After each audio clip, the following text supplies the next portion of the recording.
So I'm not gonna lie.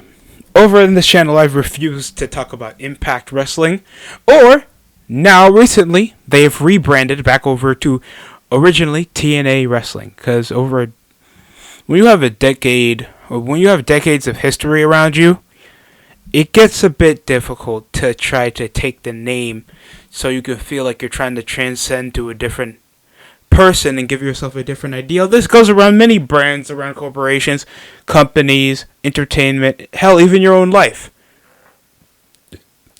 It's Sharon now. Shut up, Kyle. That's the estimate of what TNA was trying to transition around the 2017 year when Anthem was their financial backers, when the leader of the singer of Smashing Pumpkin was owning them, and they were transitioning away from what looked to be the over the collapse of their momentum over their TV deal with Spike TV, now Paramount, and it all started over a big bang with another pay-per-view hype. But it was over the beginning of the year rather than the middle of the year for Slammiversary.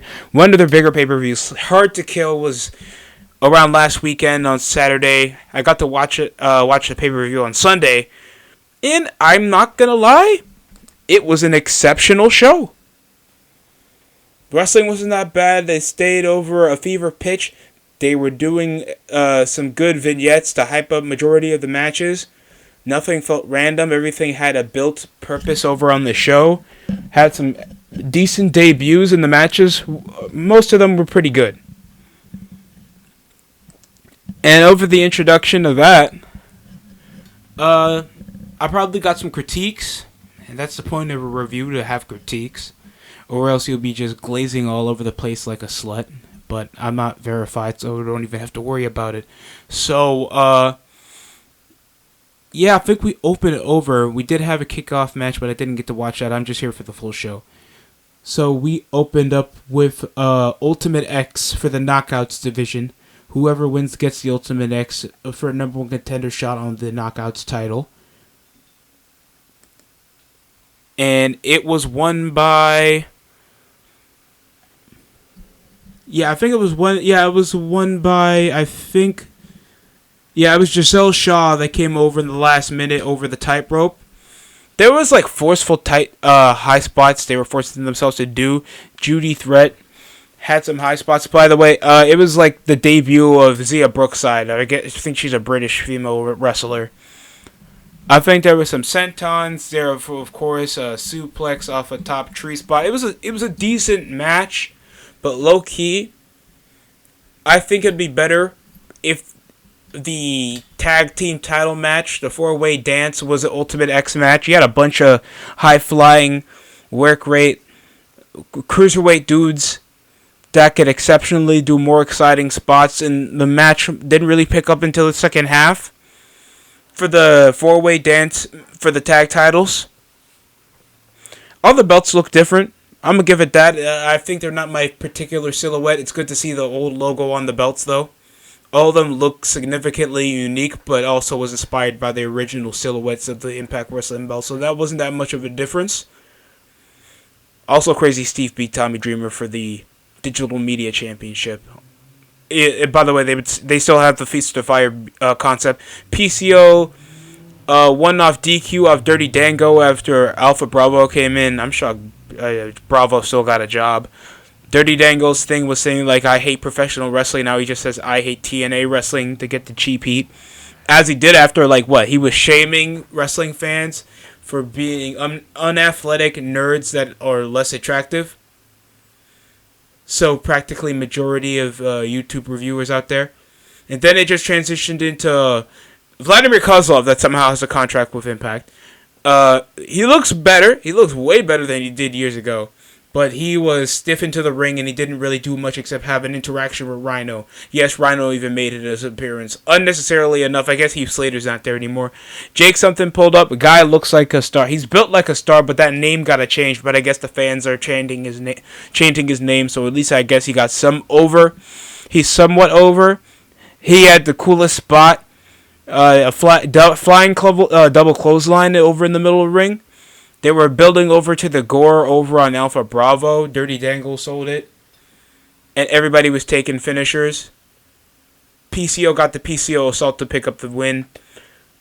It's good to see Santino Marella pull up. I forgot he's still the commissioner of TNA.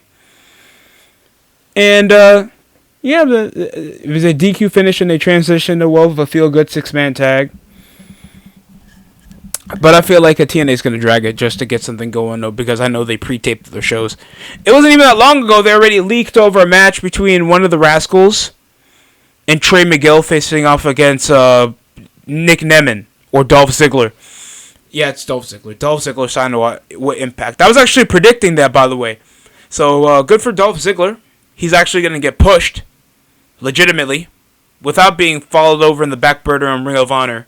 While I think he still has a New Japan deal, so at least he's getting himself some work and he's pushing over some relevance, and he got some news titles for Impact that's trying to rebrand and get over some well-established name talents, because, Impact was actually one of those companies that would be the actual primordial alternatives before AEW came along.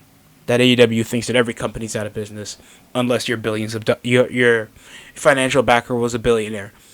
So that's the point I'm trying to make.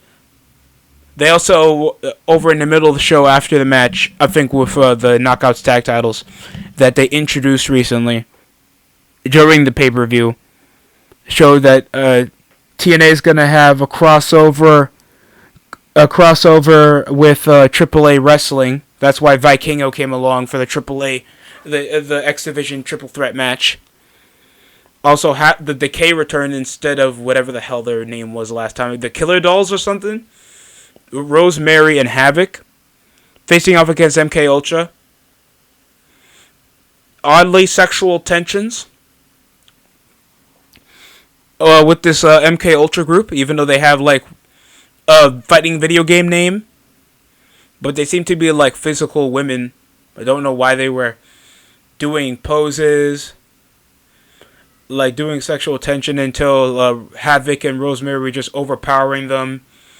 The Decay won the Knockouts tag title, so that's the second title change in this pay-per-view. Decent, quick match. The Decay looked tough. That's nice. And I think my biggest critique over on TNA Wrestling, and I think even during Impact Wrestling, the women somewhat look of more star power than the men. And that's not a bad thing. That's not a bad thing at all. But whenever pushing over our main event scene, it's still the primary draw. So the main event, I agree with transition into this new era of TNA wrestling. Chris Sabin, Kushida, and Hijo del Vikingo. You guys probably saw him when he was on AEW facing off against Kenny Omega. He also had some big matches. Probably you saw on Collision or Rampage.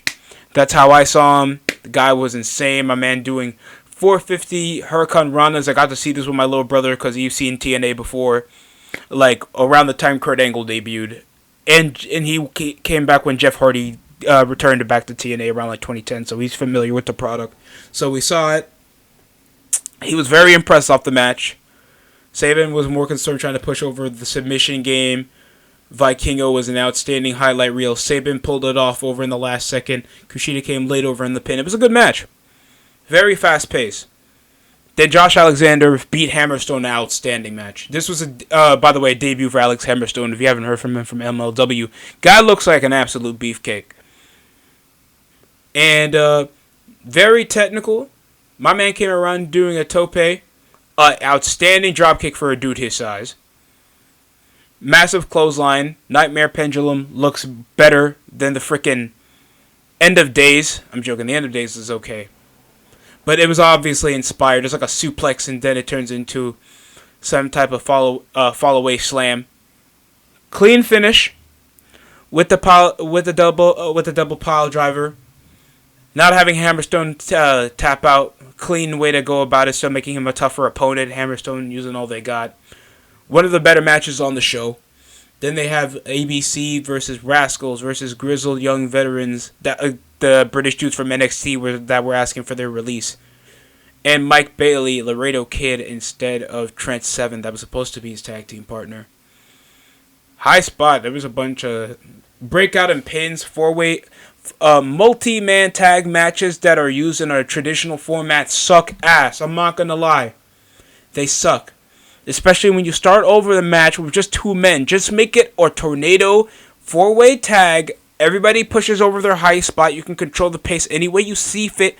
Just get some weapons in there. Why just make it orchestrated when you already know many guys are going to break over the rules and people are going to get confused who's ever the legal man, bro? I never liked that way it works out. And TNA is just doing this. Every company does it.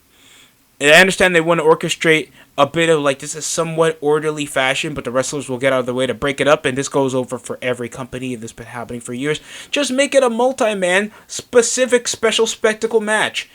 Nothing's wrong if you just make them do whatever they want over the match, knowing that the belts are going to be on the line anyway. Then we got Jordynne Grace versus Trinity, that I swear felt unwatchable until the last 3 minutes. Jordynne Grace won the Call Your Shot gauntlet to call her shot for the Knockouts title. This is Naomi, by the way. Naomi was not big enough to try to ask for 9 figures on her contract to come back to WWE, unlike Sasha Banks. So she's still the Knockouts World Champion. They like using worlds now, yet they already diversified their women's division, already giving it a different name. But yeah, I guess I want to make it more important. But the match was cool. Got some high spots. Naomi hit a massive apron spot over in the corner, but it was obvious that Jordynne Grace was going to overpower her any chance that she got. Then a massive Liger Bomb surprise finish, somehow getting some big finishes out the way. Jordynne Grace looked outstanding. A bit too buff for my liking, I understand. With early in her TNA career, she came up a bit puffy, but still has the physical, had the impressive physical strength for a woman. I'm guessing she was a power lifter. Now she's doing bodybuilding type shit. She looks incredibly shredded for a woman. And there's certain questions about that, but that's not my opinion. That's not my place to judge. Our main event was Moose facing off against Alex Shelley for the TNA World Heavyweight Championship. Moose cashing in his Feast or Fired briefcase. I think they opened the Feast or Fired back around November. And they were building over while Moose is representing the system. So literally 4-way jobbers, yet Moose is already like a unit. The guy's 6'5". He's a former NFL athlete. He won the world title before clean and beat a lot of dudes. Why does he need this faction? He's already even a decent talker. One-on-one. Why do you need Kurt Hawkins? Explain that. No, you know what? Not my place. Not my place. I'm not the booker. Yet Dave Meltzer's not the booker for anything. Yet he has the validation over being a media because nobody else would talk about wrestling publicly. Just saying. Moose won over convincing fashion. Shelley tried to work the leg, focus over in the limb to restrict movement. Good spots. Moose pulled off an insane drop kick, even though Shelley had the speed. Trying to pull over in the slice bed, and Moose was just overpowering him every turn. Pull over like a stiff ass headbutt. The spot was outstanding. The guys looked good. Moose pulled off an unpredictable spear over in the last second, feeling like Shelley had a chance. Didn't try to oversell with false finishes. Main event was around well timed, but I thought the show dragged around. The Trinity Fatu Jordynne Grace match, or Naomi versus Jordynne Grace, whatever. I thought that could have went around 7 minutes, or around 5, because we already know Jordynne Grace was gonna win, in my opinion. You don't have a woman like that unless she's facing Jessica Havoc or something that can legitimately beat her in over 10 minutes. Be realistic.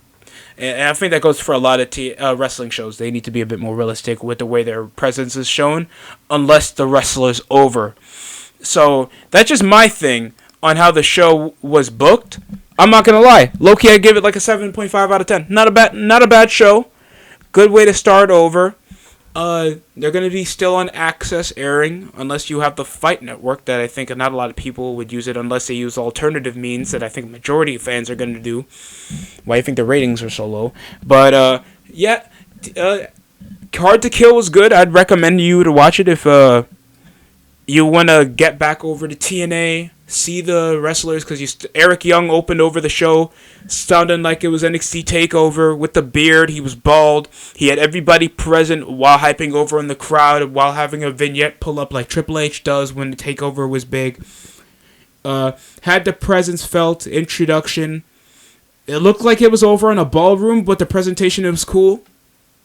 It's always good to see the tunnel back on TNA. Hopefully TNA can keep over this momentum if they're trying to be a prevalent alternative for wrestlers that can get their name built up there. But they do need certified name value there if they're actually trying to build over momentum. And I think, like some companies, it's okay to rip over WWE because it's given alternative viewership other than just another wrestling show. And that's what AEW is, and many other wrestling companies are that have good talent but can't step out of the mold of presentation, knowing that it's very difficult to keep a person's attention when you're doing the same stuff as everybody else. So when TNA gets that I really doubt they'll get, they will be up there again. And I'm really hoping it, because I've grew up with TNA. I'm sure a lot of fans that were sick of WWE, or at least trying to find an alternative to WWE, or never heard of WWE, watch TNA regularly, and like the stars that were coming out, or that are now coming out. So I'd recommend Hard to Kill. Thanks for watching the DHT Show. Like, comment, subscribe for more if you want further content. It's been a while since I even talked about wrestling to begin with. Shout out to everybody that watched the Wildcard stream. I'll be probably back around this weekend to go over Wildcard weekend for the divisional round. We'll see further. Polls will be up soon. Thanks for watching. Also, Nick Nemeth did make an appearance over at the end of the main event after Moose won.